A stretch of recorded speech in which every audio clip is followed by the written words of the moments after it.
नमस्कार, आप सभी का स्वागत है माई B21 यूट्यूब चैनल पर। दोस्तों, हम पढ़ रहे थे क्लास 10th की मैथ्स और प्रीवियस वीडियो में मैंने आपको सिलेबस से इंट्रोडक्शन करवा दिया था और हमने वास्तविक संख्याओं के बारे में जानकारी प्राप्त करना शुरू कर लिया था। इसी क्लास को कंटिन्यू करते हुए आज हम कुछ नई चीज़ें जानेंगे, तो बने रहिए आज की क्लास में। मैं आपको बड़े अच्छे से सारे जो कॉन्सेप्ट है वो समझाने वाला हूँ। तो यहाँ पर कल मैंने आपको 3 बिंदु बताए थे, मैं आपके सामने एक बार आपको बता देता हूँ। सबसे पहले हमने वास्तविक संख्याओं के बारे में एक छोटी मोटी जानकारी प्राप्त कर ली थी। उसके अलावा अंकगणित के आधारभूत प्रमेय, ये नाम हमने कल की क्लास में सुन लिया था। और अपरिमेय संख्या, परिमेय संख्या के बारे में थोड़ा बहुत हमने कल जान लिया था। चलिए आज कुछ सामान्य जानकारी हम जानते हैं। सामान्य जानकारी की बात करें तो धनात्मक पूर्णांक के बारे में आपको जानकारी होनी चाहिए। दोस्तों, मेरे को ऐसा लगता है कि संख्याओं के बारे में एक बेसिक जानकारी मैं एक बार आपको दे देता हूँ, उसके बाद हम इससे पढ़ना स्टार्ट करते हैं। तो यहाँ पर सबसे पहले मैं आपको बता देता हूँ प्राकृत संख्या। प्राकृत संख्या क्या होती है? प्राकृत संख्या को हम नेचुरल नंबर के नाम से जानते हैं। यानी कि हमें कोई भी चीज़ गिननी है, कुर्सियाँ गिननी है या फिर कुछ भी हमें गिनना है, तो उसके लिए हम प्राकृत संख्याओं का यूज़ करते हैं और इसको हम n से दर्शाते हैं। ये बात आप ध्यान में रखिएगा। इसके अलावा हम बात करें पूर्ण संख्याओं की, तो पूर्ण संख्या जो होती है वो 0 से स्टार्ट होती है। तो मैं यहाँ पर लिख देता हूँ पूर्ण संख्या। तो यहाँ पर मैंने लिख दिया है पूर्ण संख्या। तो पूर्ण संख्या की बात करें तो इनको हम W से स्टार्ट करते हैं, यानी कि W से दर्शाते हैं। यहाँ पर प्राकृत संख्या 1 से स्टार्ट होगी, जैसे 1, 2, 3, ऐसे ये चलेगी अनंत तक। और यहाँ पर पूर्ण संख्या की बात करें तो ये 0 से स्टार्ट होगी, 1, 2, 3 और ये भी चलेगी अनंत तक। तो ये बेसिक जानकारी आपको संख्या के बारे में होनी चाहिए। इसके बाद और चीज़ आपको मैं बताऊं, पूर्णांक। पूर्णांक संख्या, दोस्तों पूर्णांक संख्या की बात करें तो इसमें -1, 0, 1, 2 ये सारी संख्याएं आती है। ये कुछ उदाहरण आप याद रखिएगा ताकि आपको ये जो कॉन्सेप्ट है ये क्लियर रहे। तो ये कुछ बेसिक जानकारी संख्याओं के बारे में मैंने आपको दे दी है। और परिमेय संख्या भी मैं आपको बता देता हूँ, ऐसी संख्या जिसे हम P/Q के रूप में व्यक्त कर सकें और Q क्या नहीं होना चाहिए, 0 नहीं होना चाहिए। ये परिमेय संख्या की डेफिनेशन भी आपको याद रखनी है। मैं लिख देता हूँ परिमेय संख्या। ठीक है दोस्तों, तो यहाँ पर कुछ बेसिक चीज़ें संख्याओं के बारे में मैंने आपको बता दी है। अपरिमेय संख्या के बारे में भी हम जान लेते हैं, जैसे मैं यहाँ पर लिखता हूँ अपरिमेय संख्या। अपरिमेय संख्या, अपरिमेय संख्या जैसे √3 और भी लिख सकते हैं, √2, √5, √7, ये सारी जो संख्याएं हैं ये अपरिमेय संख्या मैंने आपको बता दी। तो इस प्रश्नावली को शुरू करने से पहले ये चीज़ें आपको आनी चाहिए। एक बात आप मेरे को कमेंट में बताइए, भाजकता के जो नियम होते हैं वो आपको आते हैं या नहीं आते हैं? अगर नहीं आते तो मैं आज थोड़ा सा पढ़ाने के बाद एक क्लास लूँगा जिसमें मैं आपको भाजकता के नियम सिखा दूंगा, क्योंकि इस प्रश्नावली में भाजकता के नियम बहुत ही ज़्यादा इम्पोर्टेंट है। जैसे अब आज गुणनखंड करते हैं तो उसमें हमें बार बार पावड़े बोल के चेक करना पड़ता है कि भाजकता के नियम ये लग रहा है, ये लग रहा है। तो हम बार बार 2 का देंगे, 3 का देंगे, 4 का, इसे बार बार अपन भाग नहीं देना पड़ेगा अगर भाजकता के नियम आपको आते हैं तो भाजकता के नियम अगर आपको आते हैं तो अच्छी बात है, नहीं आते हैं तो आप कमेंट कीजिएगा, एक अलग से क्लास में उसके लिए लेके आऊँगा। तो चलिए दोस्तों, यहाँ पर कुछ बेसिक चीज़ें मैंने आपको बता दी है। आप चाहें तो अपनी नोटबुक में नोट कर सकते हैं या स्क्रीनशॉट ले सकते हैं। अब इस प्रश्नावली में धनात्मक पूर्णांक जो होते हैं उनके बारे में कुछ चीज़ें दे रखी है, मैं आपको बता देता हूँ। पहली, आपको यूक्लिड विभाजन एल्गोरिथम आने चाहिए। इसका दूसरा नाम है कलन विधि, ठीक है। और दूसरा बिंदु हम इस प्रश्नावली में पढ़ेंगे वो है अंकगणित के आधारभूत प्रमेय। आपके बोर्ड एग्जाम में सीधा सीधा क्वेश्चन पुटअप किया जा सकता है कि अंकगणित के आधारभूत प्रमेय लिखो, फिर आपको लिखनी पड़ेगी, और अगर आप तैयारी करेंगे अच्छे से तो लिख पाएंगे। चलिए तो हम शुरुआत करते हैं यूक्लिड विभाजन प्रमेय से। तो यहाँ पर एक बार मैं ये मिटा देता हूँ, फिर मैं हेडिंग लिख देता हूँ यूक्लिड विभाजन प्रमेय का, और आप भी मेरे साथ जल्दी से हेडिंग डाल दीजिए यूक्लिड विभाजन प्रमेय का। तो इसको मिटा देते हैं। दोस्तों अभी तक आपने इस क्लास को लाइक नहीं किया तो लाइक कर दीजिए, और यदि आप कोर्स में इस क्लास को देख रहे हैं तो आप बहुत ही लकी है, क्योंकि आपको नोट्स भी कोर्स में मिल जाएंगे।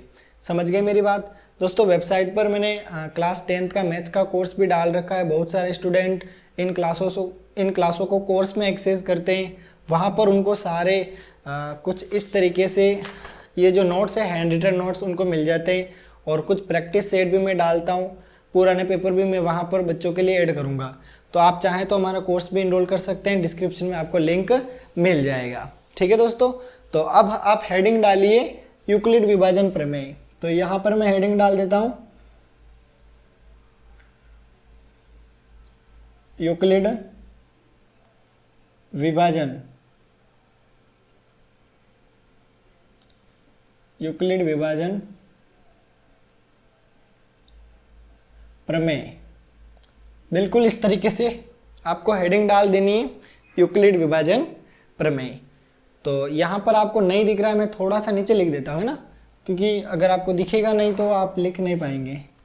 अगर नहीं दिखता है तो कमेंट में बता देना। यूक्लिड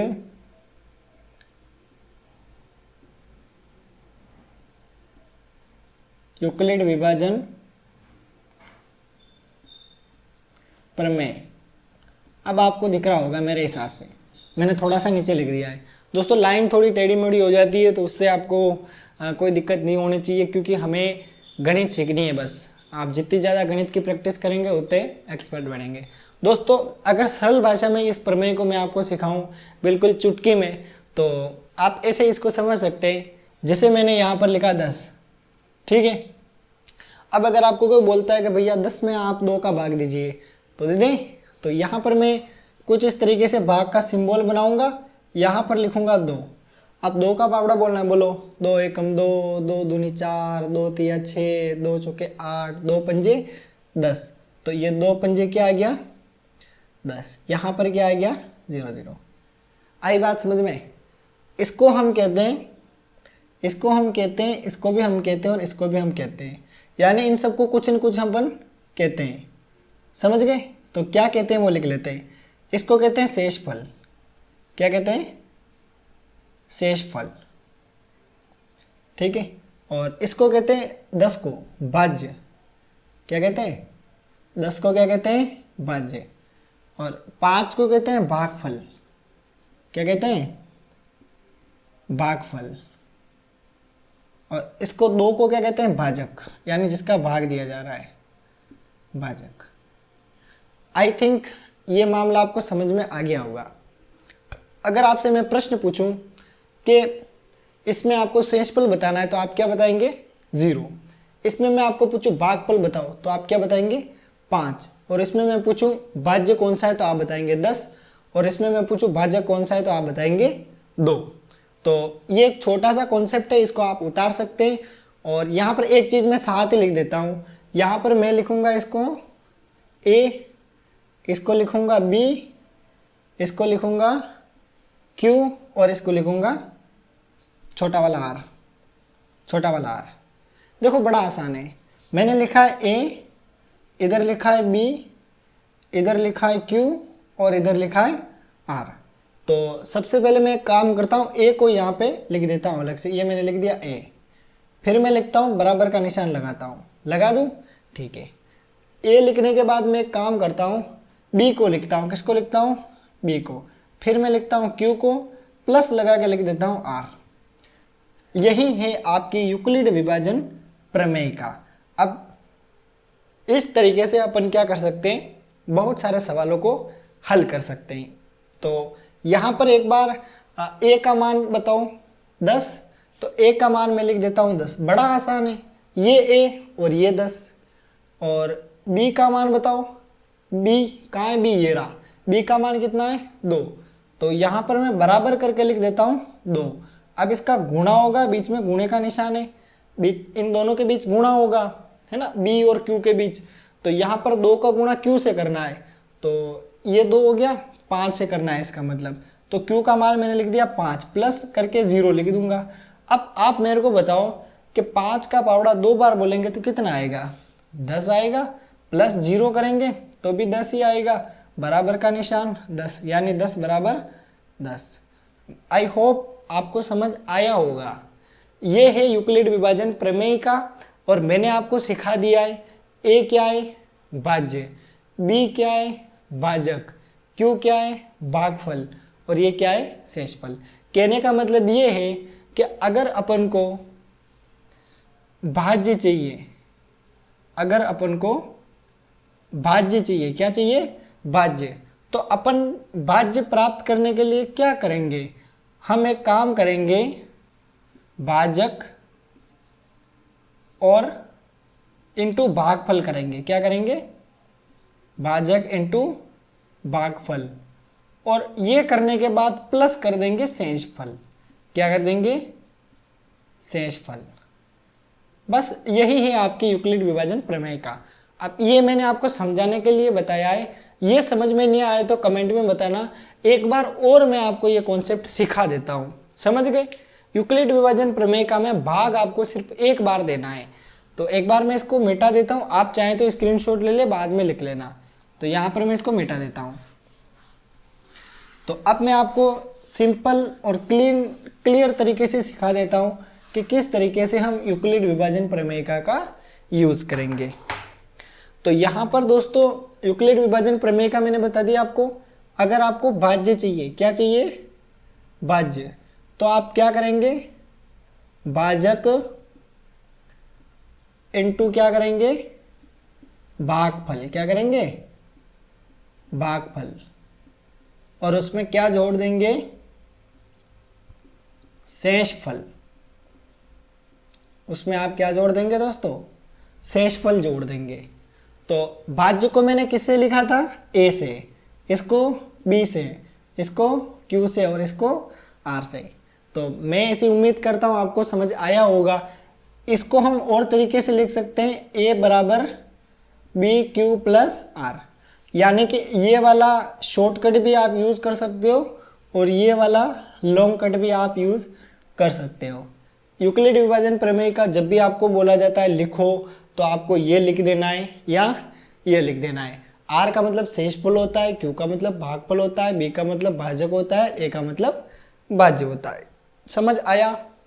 इस यूक्लिड विभाजन प्रमेय का यूज़ हम कहाँ पे करते हैं, पहली बात, वास्तविक संख्याएं जो होती है, कौन सी संख्याएं, वास्तविक संख्याएं, उनके बारे में अगर हमें कोई जानकारी चाहिए तो इस प्रमेय का यूज़ अपन करते हैं। देखो पहला इसका यूज़ मैं आपको बता देता हूँ, पूर्णांकों की विभाज्यता से ये संबंधित है। इसके अलावा इसमें मैंने आपको बता दिया ए कोई धनात्मक है, बी कोई धनात्मक है, दोनों को इस तरीके से विभाजित करेंगे कि शेषफल अपन को क्या मिल जाए, आर मिल जाए, और शेषफल हमेशा छोटा होगा। दोस्तों यहाँ पर क्या कंडीशन हमारे सामने, शेषफल जो होगा ये हमेशा क्या होगा, छोटा होगा। तो मैं एक एग्जाम्पल के थ्रू आपको समझा देता हूँ। जैसे मैंने लिखा 12, ठीक है, इसमें मैं 5 का भाग देता हूँ, ये मैंने 5 का भाग दिया, कितनी बार जाएगा भाग, 5 × 5 × 2 10, तो यहाँ पर मैं लिखूँगा 2 और यहाँ पर लिखूँगा 10, उत्तर कितना मिला 2। तो यहाँ पर कुछ इस तरीके से हमने इसको हल किया है। ये हमारा भाजक, ये हमारा भाज्य, ये हमारा भागफल और ये हमारा शेषफल। तो कुछ इस तरीके से आप इन चीज़ों को क्या कर सकते हैं, समझ सकते हैं। अगर हमें HCF निकालना है दोस्तों, अगर हमें क्या निकालना है, HCF, उसके लिए भी हम यूक्लिड विभाजन एल्गोरिथम का यूज़ कर सकते हैं। यूक्लिड विभाजन से HCF कैसे निकालते हैं उसके लिए हम अलग से क्लास रखेंगे, नेक्स्ट आने वाले क्लासेस में मैं आपको सिखा दूंगा। अब अगली हेडिंग आप लिखिए अंकगणित की आधारभूत प्रमेय। ये अगर आपको लिखना है तो आप लिख सकते हैं, बाकी इसको मैं हटा देता हूँ। तो यहाँ से इसको अपन रिमूव कर देते हैं। तो यहाँ पर ये मैंने आपके लिए रिमूव कर दिया है। अब अगली हेडिंग लिखिए आप अंकगणित की आधारभूत प्रमेय। तो यहाँ पर मैं लिख देता हूँ अगली हेडिंग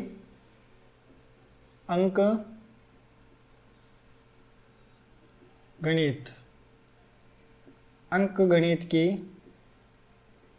आधारभूत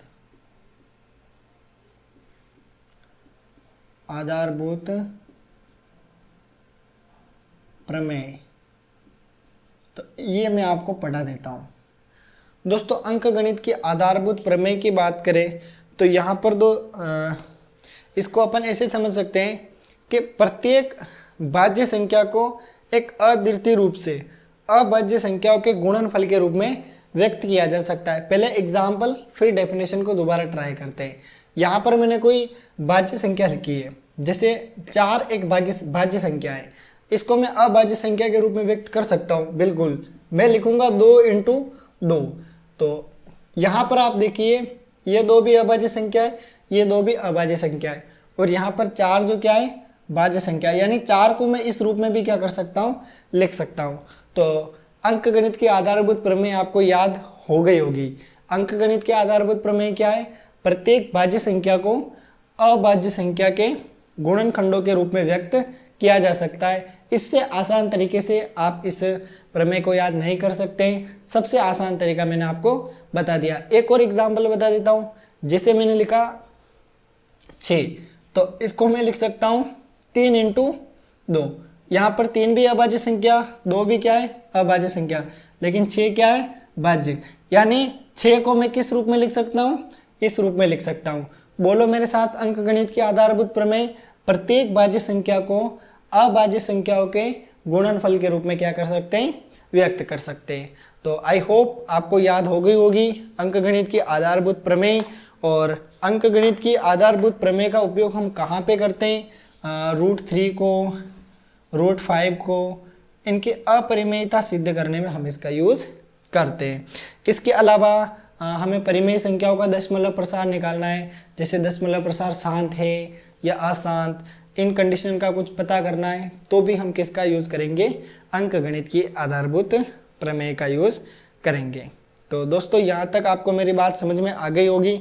यहाँ पर कुछ एग्जाम्पल हैं जो आपको सोल्व करने में आपको एक में करवा देता हूँ, फिर आप करना है, ठीक है। तो एक बार आप हेडिंग यहाँ पर डालें न डालें, लेकिन मेरा सवाल ज़रूर लिख लीजिए। इस सवाल को मैं हल करके बता रहा हूँ, फिर आपको करना है। अगर आपके पास क्वेश्चन आता है कि सर 32 और 60 इसके अभाज्य गुणनखंड करने हैं। कौन से गुणनखंड? अभाज्य गुणनखंड। तो आप कैसे करेंगे? दोस्तों इसके अभाज्य गुणनखंड करना बहुत आसान होता है। इस तरीके से आपको सीधी डांडी खींचनी है, इस तरीके से आपको आड़ी डांडी खींचनी है। फिर आपको इस संख्या में 2 का भाग देना है। 3200 का आधा होता है 1600 और 700 का आधा होता है 350। 1600 और 350 और 30, इसको मैं जोड़ लेता हूँ, 0 मिलेगा, 8 मिलेगा, 9 मिलेगा, 1, 1986 ऐसा कुछ मिलेगा नहीं, 16 हो रहा है ना, 32 का आधा 16। तो हाँ, यहाँ पर एक बार फिर से अपन ट्राई करते हैं। यहाँ पर मैं आपको सिंपल तरीके से अगर समझाऊँ, देखो अगर आप बिगिनर्स हो तो आप ऐसे कीजिए, आप लिखिए इधर से 32 और फिर लिखिए आप 7, 6 और 0। इसमें आपको भाग देना है किसका? 2 का। तो यहाँ पर मैं भाग दे देता हूँ। देखो यहाँ पर मैं लिखूँगा 2 का पावड़ा एक बार बोलेंगे तो कितना आएगा? 2 आएगा, बचा कितना? 1। अब इस 2 को नीचे बुलाएंगे, ये आ गया 2। 12 सीधी बात, 6 बार 2 का पावड़ा बोलेंगे तो 12 आ जाएगा। 12 से 12 कुछ नहीं बचा। फिर किसको बुलाएंगे बताओ?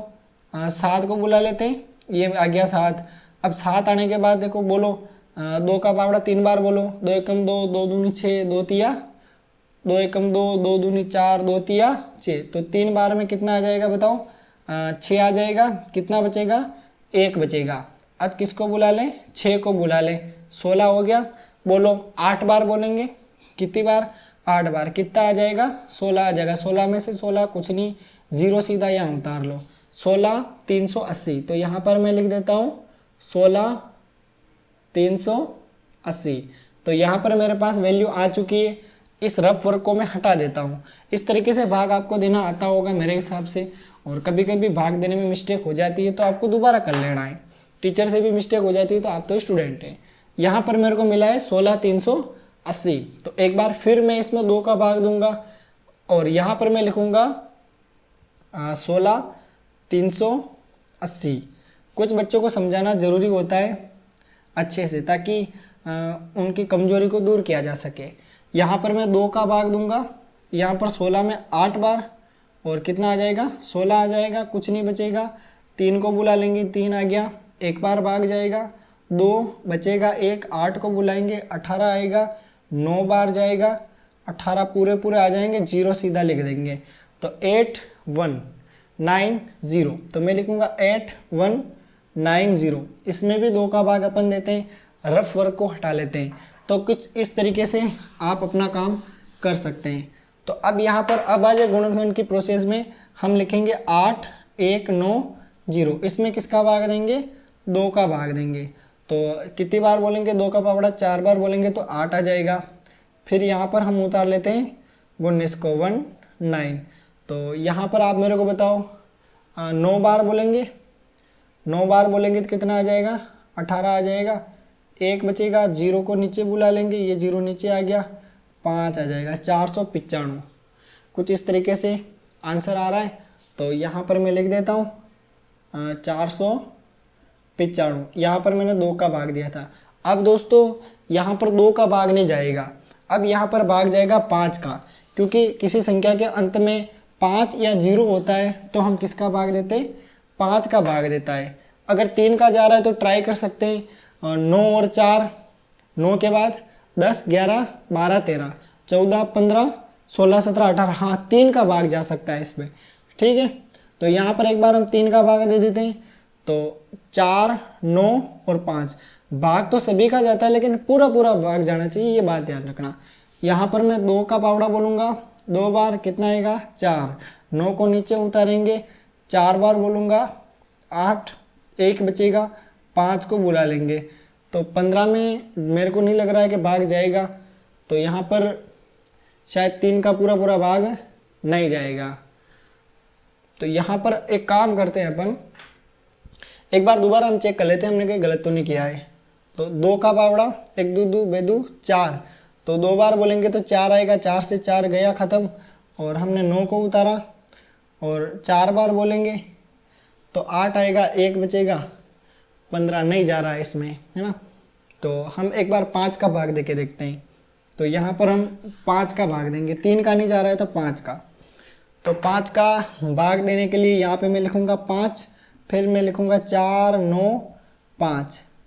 अब इसमें 5 का भाग देना, ये लिख दिया 5। तो 49 में जाएगा बताओ। तो कितनी बार? 9 बार जाएगा, 45 आएगा। 4 बचेगा, 5। 9 बार जाएगा, 45 आएगा। समझ आई बात? कुछ नहीं बचेगा, लड्डू बच जाएगा इधर और लिख देंगे 99। कितना आ रहा है? 99। अब 99 में किसका जाएगा बताओ मेरे को, जल्दी से बताओ।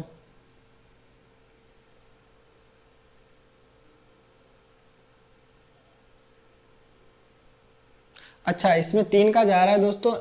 एक बार दोबारा हम ट्राई करते हैं, शायद मेरे से कोई मिस्टेक हो गई है। तो बार बार मैथ्स में गड़बड़ हो जाती है, हमें बार बार कोशिश करनी रहती है इसमें। तो एक बार फिर से अपन ट्राई करते हैं, क्योंकि मेरे को लग रहा है कि भाग जाएगा। देखो दोस्तों, यहाँ पर मैंने लिखा 4 9 और 5। ठीक है, अब इसमें मैं किसका भाग दूंगा? इसमें मैं 3 का भाग देता हूँ। तो यहाँ पर 3 का पावड़ा 1 बार बोलेंगे तो 3 आएगा, 1 बचेगा, 19 आ जाएंगे। तो 6 बार भाग जाएगा। और 18 आएगा, 1 बचेगा और 5 उतार देंगे। अब 15 में जा रहा है भाग, तो 5 बार जाएगा तो उत्तर आएगा 165। तो मैं लिख देता हूँ 165। किसका भाग दिया था? 3 का। अब 165 में 3 का जा रहा है कि नहीं जा रहा है, ये हमें पता करना है। तो 165 में हम भाग देके देख लेते हैं। देखें तो एक बार ट्राई कर लेते हैं। 15 में से 15, हाँ ये ठीक है।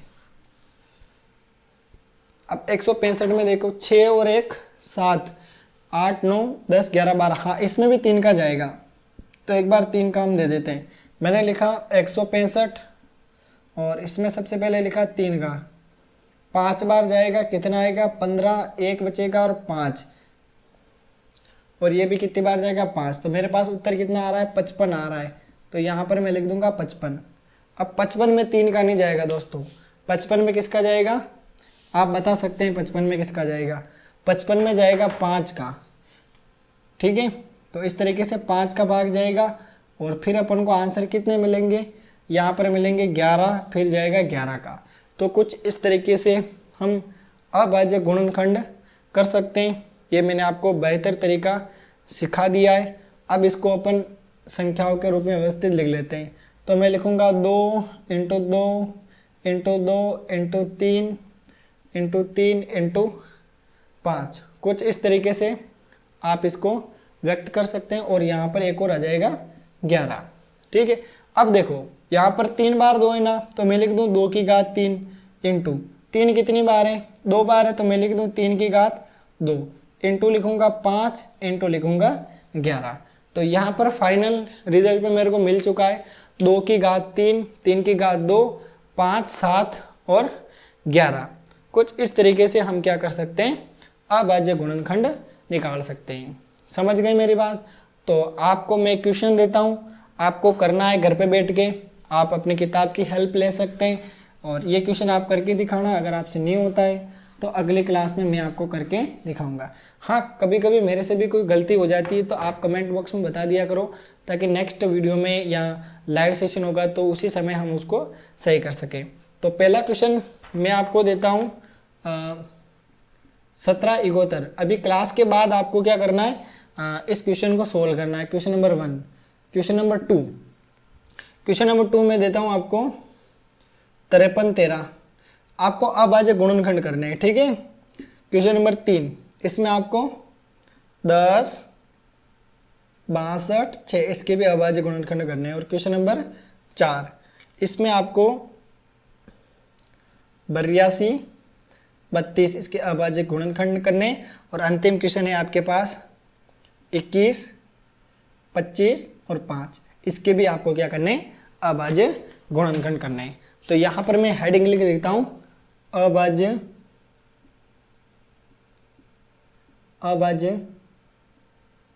गुणनखंड। अभाज्य गुणनखंड करें।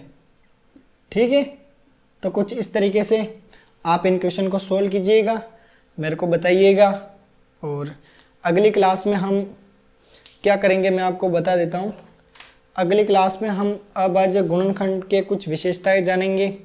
फिर मैं आपको एक उदाहरण कराऊंगा और ये हमारी प्रश्नावली, फिर प्रमेय संख्या है, सारा पढ़ेंगे। और HCF LCM भी लिखाना हम इसी क्लास में सीखेंगे। तो ये थी आज की क्लास, जिसमें मैंने आपको बड़े अच्छे से टैकल किया, सारे कॉन्सेप्ट आपको समझाए। हाँ, छोटी मोटी अगर कोई गलती हुई है तो आप कमेंट बॉक्स में बता सकते हैं। समय के साथ हम इसको इम्प्रूव करेंगे। तो ये क्वेश्चन आप करिएगा। ठीक है, 17 71 53 13 10 62 6 82 32 और 21 25 5। ठीक है, तो ये आप सोल्व कीजिएगा। चैनल को सब्सक्राइब नहीं किया है तो कर लीजिएगा, बेल आइकन प्रेस कर दीजिएगा। हमारी वेबसाइट पर क्लास 10 मैथ्स का कोर्स भी अवेलेबल है, साइंस का कोर्स भी अवेलेबल है। आप चाहे तो उनको इनरोल कर सकते हैं और वहाँ का जो स्टडी मटेरियल है उसका फ़ायदा उठा सकते हैं। वेबसाइट के लिंक मैं आपको इस वीडियो के डिस्क्रिप्शन में दे दूँगा, वहाँ से आप ये काम कर सकते हैं। Thank you. जय हिंद, जय भारत।